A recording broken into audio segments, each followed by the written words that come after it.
It's noon here in Ventnor, New Jersey and Bethesda, Maryland, and this is news that you can use from YAA with your hosts, Zach and Ray. And Zach, before we get started, if there's any loud jet noise during the course of the show today, oh, that's because the Atlantic City Air Show's tomorrow, and well, they've been practicing this morning. So it gets a little scary at times in here because you're pretty sure the building's about to be bombed. But other than that, I'm ready to go, buddy. We're going to jump straight into it today, guys. We got the Black Book Market Update. Dad, for the fourth week in a row, we've seen nearly a 1% decline in wholesale used car prices. This is no longer a trend. This is the largest decline in prices for the most significant amount of time we've seen since way back here, years ago. 2 years ago, Dad. We are officially in a market where it is a buyer's market. I'm not saying used car prices are fair. I'm not saying they're being advertised for fair prices, and we'll get into that here in just a second. But Dad, another 1%, nearly 1%, 0.93% drop week over week. We're in buyer's market territory, aren't we? Well, you would think with these with losing almost 4% in wholesale value over the last 4 weeks, that would tend to make dealers concerned about some segments of their inventory. And for those segments, there should be greater leverage on behalf of the buyers than there has been in the past. So it's not the entire market that's a buyer's market. There's some segments within the industry that it should be more negotiable. There should be some movement on behalf of the dealers to mitigate their potential losses, because if they had to take these vehicles to the sale, they're going to lose big time. And I want to pull up a comment here, right here. I see some of the comments already coming in. Where was it? Where'd it go? Where'd it go? It's from Learning Fast. Here it is. I finally started seeing Carvana and Vroom offers decline this week on my car. Friendly reminder, just go to joinya.com, click on the little sell button, put your information in one place. You'll get offers from all of the different dealers that are in the network. I think about 10 to 15 of them in so far. Now, I want to pull it up on the screen, Dad, because you're right. It is different for different types of vehicles. And also, yes, this is a chart. What you see on the screen, if you listen to the podcast, I'll do my best to describe it. This is a chart from Black Book. They track not only wholesale, but retail listing prices. Okay. Mm-hmm. The green line down here is this year. You can obviously see last year's purple line. Retail listing prices went up 36% last year. Now, this year so far, Dad, they're down about 2%. So would you call that a buyer's market? No, of course not. But this is what we're starting to see from our community members, is because wholesale prices have dropped so much. Let me come back up here. Because wholesale prices have dropped so much, you can start to negotiate again.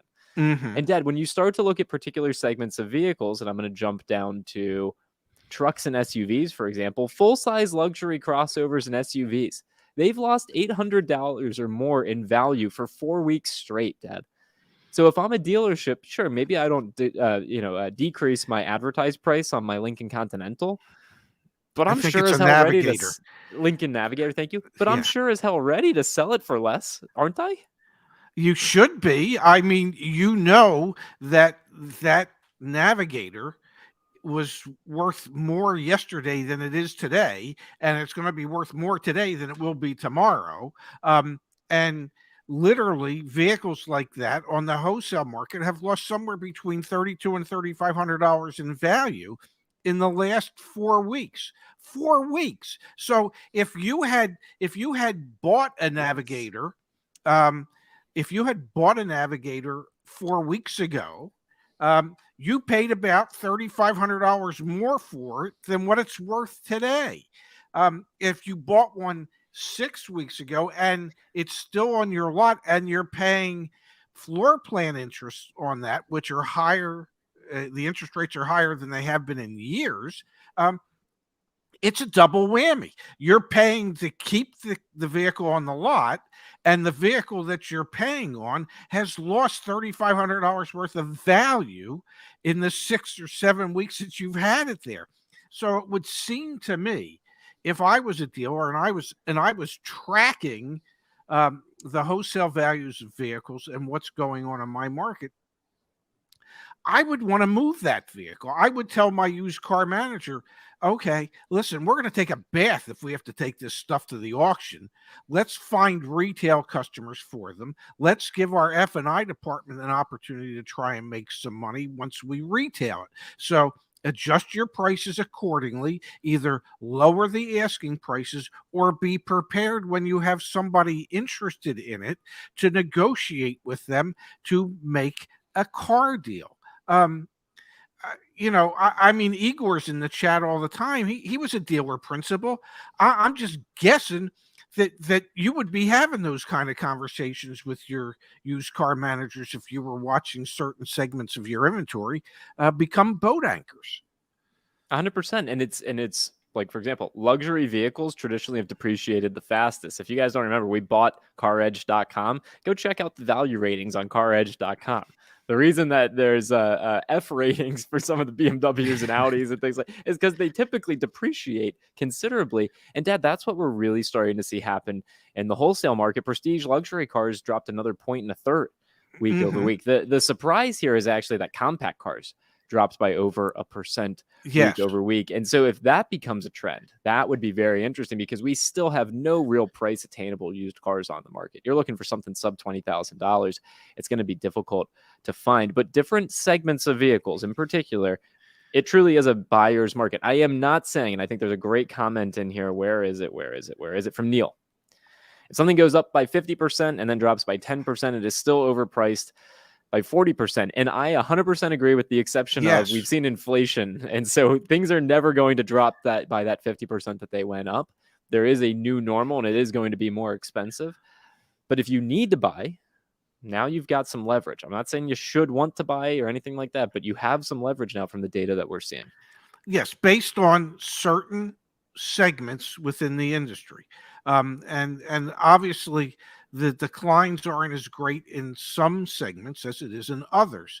And you need to, we try and make that information available to you every week. So you need to utilize that information when it comes to shopping for a vehicle. If you happen to be the type of family that needs a full-size SUV and you want a luxury or prestige SUV, you've got more leverage today for that type of purchase on a pre-owned one than you had 4 or 6 weeks ago. Is the pricing ever going to return to what it was pre-COVID? No, but even if it's 10% less than what the high point was, it's still 10% less. I would rather have that 10% in my pocket than continue to pay the 10% more. We're never going to get back to pricing that was at the pre-pandemic levels. It's just not going to happen. Yeah. That's because inflation some months has been 10%.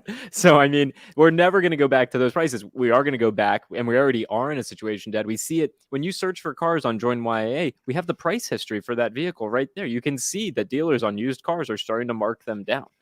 I mean, this is how buying cars used to work. You'd wait for aged inventory. You'd go negotiate that. That is applicable again on used vehicles, 100% applicable again.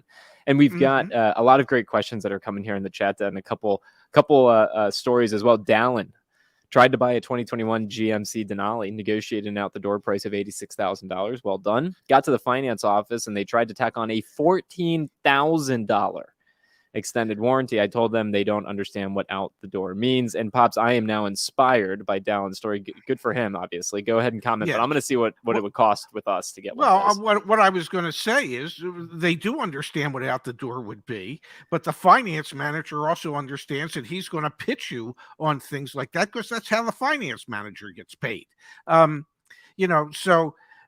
finance manager knows what the out the door number was that you agreed to. And now he or she is trying to sell you additional products so that they can get paid.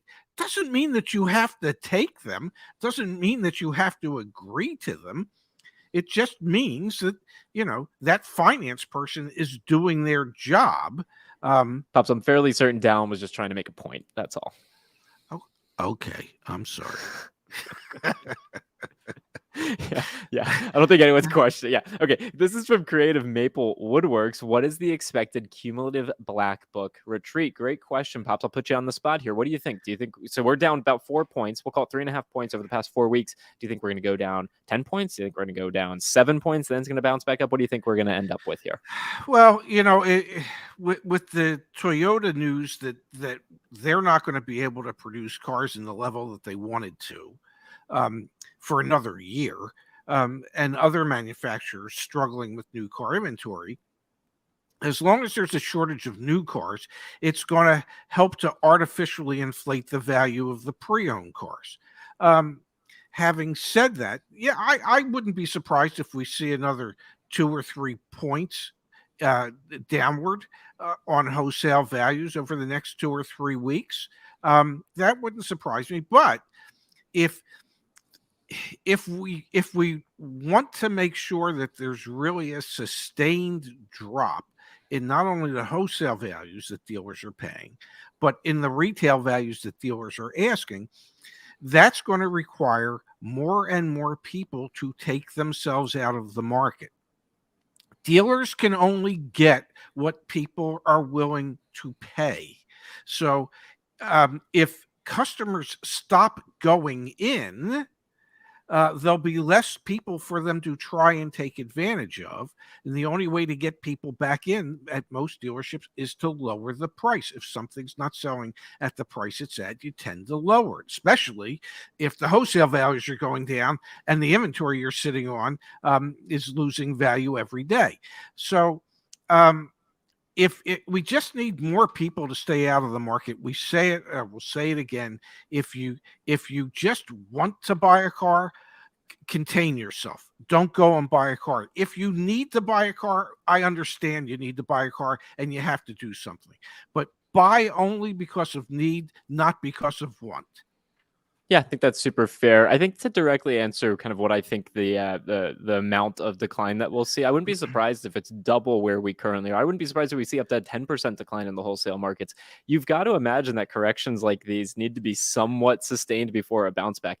They went up 36% on the retail side last year and 40+% on the wholesale side last year. So a 10% correction seems super reasonable to me. So I wouldn't be surprised if for the next 5, 6, 7 weeks, we're providing you more updates and there's a point decline week over week. There might be blips on the radar there. And I do think it's going to be a while before we see retail prices actually go lower. Why would I advertise lower retail prices right now when hopefully someone will come in? They'll have seen this, like from Talent, right?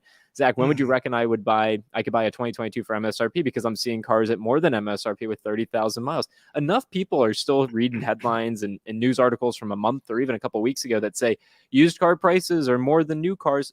They might just show up and buy it. So I think it's going to be a little while until retail prices start to take a dive.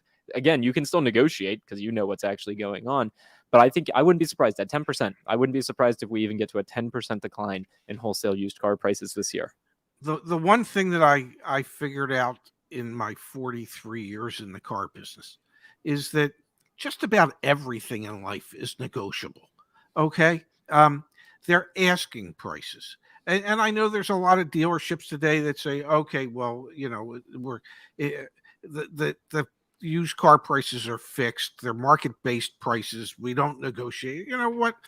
If their wholesale value of their inventory is dropping like a rock, and they haven't adjusted their asking prices downward, at a certain point, they're going to have to start to negotiate those prices. So it never hurts to ask. The worst thing that can happen when you ask is that they say no. The best case scenario when you ask is they say, well, we can't quite do what you suggested, but what if we could do something other? Well, that starts the dance. The whole thing in sales is to get the dance started. Okay, where the seller and the buyer start doing a slow dance over the price of the vehicle. And the only way you can do that is for one to, as the seller to say, no, this is my price, as the buyer to say, well, I understand that's your price, but I could be interested in that vehicle if the price were X. And if the dealer then says, well, I can't get the X, but I might be able to get the Y, you've started that dance. And ultimately, when that dance starts, it usually ends in a crescendo where somebody shakes somebody's hand and says, "Congratulations, you just bought a car." 100%. Talon, I see you're getting help in the chat here as well. And I also want to mention, because we've got Jonathan's question, where can I order a Ram TRX for MSRP or below at a dealership? And Jonathan and Talon, I want to point you guys to one of the best resources we have, which is the community forum. If you go to the Join YAA website on the homepage here, all you have to do is go up to resources up here in the top menu and then click on community forum. This is truly an incredible place. Thousands of YAA members coming together with one common goal: just get a fair car deal. Okay, tons of posts in here. I really encourage everyone to take a peek at that. And then back on the website, I do want to mention, because we're talking about a $14,000 extended warranty, we've made it dead simple to get quotes. So if you want to buy the extended warranty and you're going into the dealership, get a quote from us first. We make $500. And so you can see here, we're doing a Cadillac Escalade, for example. Quite expensive because it's a Cadillac Escalade, but now you know. Now you know what the price is for the product, and you can take that into the dealership and use that to negotiate. So don't go in there empty-handed. I have a question.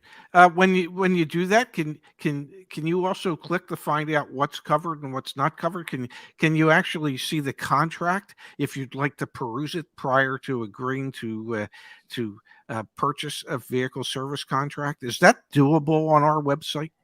Demo number 2, Pops, thanks so much. Let's do something more realistic. Well, like price attainable, like I don't know, Ford Escape, we'll say a relatively new one, Arizona, get my quote estimate. So when you're on this screen, just scroll down. Coverage highlights are all right here. View coverage details. When you go to this page, you can call us. If you call in the evenings, I pick up a lot of those, so happy to talk to you. You can view the contract here, or if you're a California resident, we have the California contract as well. So yeah, it's all right there, all in one place. No gimmicks, no BS. And again, it's honestly just a negotiation tool. So that's why I'm pulling it up on the screen. It's a really, really good negotiation tool. Ryan here, Dad, can confirm. Ryan, thanks for being here with us. I know you're looking for that certified pre-owned Jaguar F-Type, down from $71,000 to $67,000. Perfect. That's a perfect example. Yeah, and it's going to continue. Much less take it or leave it today than a month ago. Most deals we see are negotiable on use. Thank you for that, Justice. I like your avatar as well. Yes. And Dad, an interesting idea here from Enterprise AR. Would be nice to see you guys pick 2 to 3 follower vehicles to highlight price drops. This VIN is this amount this week, each in a live stream. I think that's a great idea. Okay. Yeah, I think that's a great idea. I'll put some effort into that.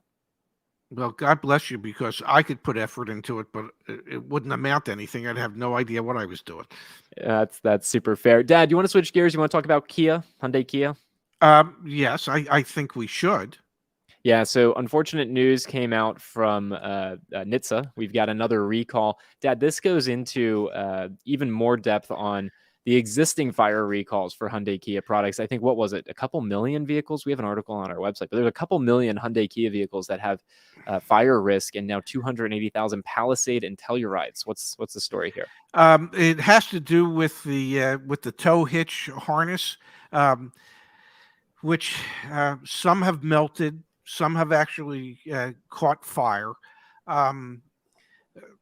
If a dealership has one, and when I say a dealership, it would have to be a Hyundai Kia dealer. And really, it should be any dealer, because they can go to NHTSA and find out what recalls are out there. But Hyundai Kia has actually put a stop sale on those vehicles until they can be fixed, which means that if a dealer has one that needs to be fixed, they're not allowed to retail it to anyone until it is fixed. And they also tell people, hey, because of this fire risk, do not park it in a garage and do not park it near your residence. So, park it out in the street so that if it does catch on fire, nothing else is catching on fire with it. The recall covers 245,000 Hyundai Palisades and 36,417 Kia Tellurides, both from the 2020 to 2022 model year. And I just dropped it in the chat, Dad, in case anyone's interested. We have the article back on the Join YAA website. And essentially, the story there is 6 million vehicles have been impacted by Kia and Hyundai fire recalls. There's a pretty devastating video here from I think it was a Florida area ABC affiliate that they were talking about this. And this, we actually have an entire chart here of all the vehicles that are impacted by that recall. And we're going to update this page to reflect, obviously, what's going on now. It's not a good look, though, for Hyundai and Kia. And those were two of the most popular and selling at the highest premium crossover SUVs last year, Dad. Oh, absolutely. It is. You would think at a certain and Hyundai and Kia has never had a reputation as being great high quality vehicles. They just haven't been. Because they've always been a mass market appeal type of vehicle, lower price point, lower quality of materials and things of that nature.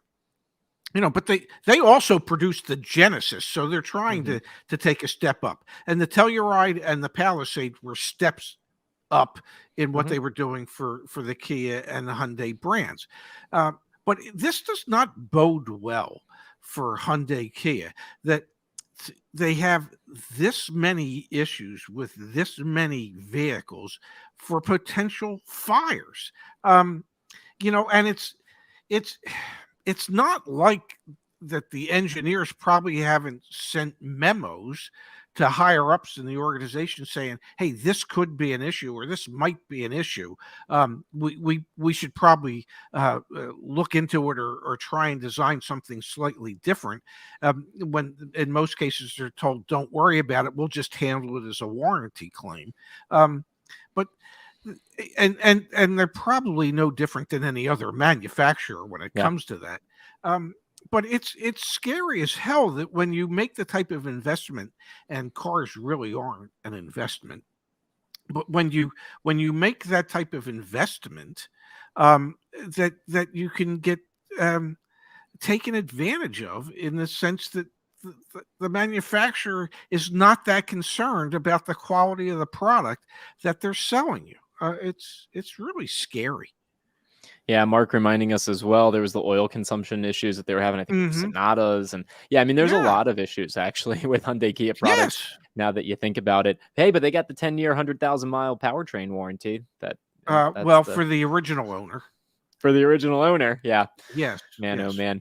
Thrax reminding us here, Mercedes-Benz actually just released a recall on a couple models due to faulty wiring harnesses. Wouldn't be surprised if we see more of that as well, because that's a direct reflection of what happened with supply chains. Also a direct reflection, Dad, of what happened with supply chains. A little bit of good news here. 2022 GMC Sierra 1500 heated seat retrofits are now underway. So it seems like, chip shortage maybe getting a little better, maybe getting a little worse. We thought, would these retrofits actually ever happen? And here you go. They're finally starting to happen. Yeah, but you have to be registered as part of their customer satisfaction initiative or something. And it has to be done prior to your warranty expiring. Now, don't forget, you could have bought the car or the truck, and if you put 36,000 miles on it in 9 months, well, your warranty's over, because it's 3 years or 36,000 miles, whichever occurs first. And if you happen to be one of those type of customers, well, that retrofits on you, not on GM. They're not paying for it at that point. Yeah, you are very right. This could go one of two ways. It could be you got to be kidding me. It also could be, hey, good news. So here you go. Owners of affected vehicles that do not participate in this customer satisfaction program will not be able to have heated and or ventilated seats installed in their vehicle once the base bumper to bumper warranty expires. The GMC limited warranty covers any defects in materials or workmanship up to 3 years or 36,000 miles, whichever comes first. I wonder if GM is going to be looking at a class action suit of some sort, because if you probably go back and look at how they talked about how they were going to retrofit things, they probably didn't mention the fact that you have to have the vehicle in warranty still to get it done. I really wonder if there's going to be someone savvy out there who says, you know what, screw this, we're gonna fight back. Well, and then the other thing is they have to train the techs at the dealerships how to do this, because this is not something that they would normally handle. This is done during the manufacturing process at the factory level, and so suddenly to have to train techs to be able to retrofit this stuff, that's just an added expense for GM. It's probably an added expense to the dealership, because while tech is being trained, well, he's not working and producing for the dealership. So, but the dealership still has to pay him his hourly while he's in training. So, there's added costs associated with this.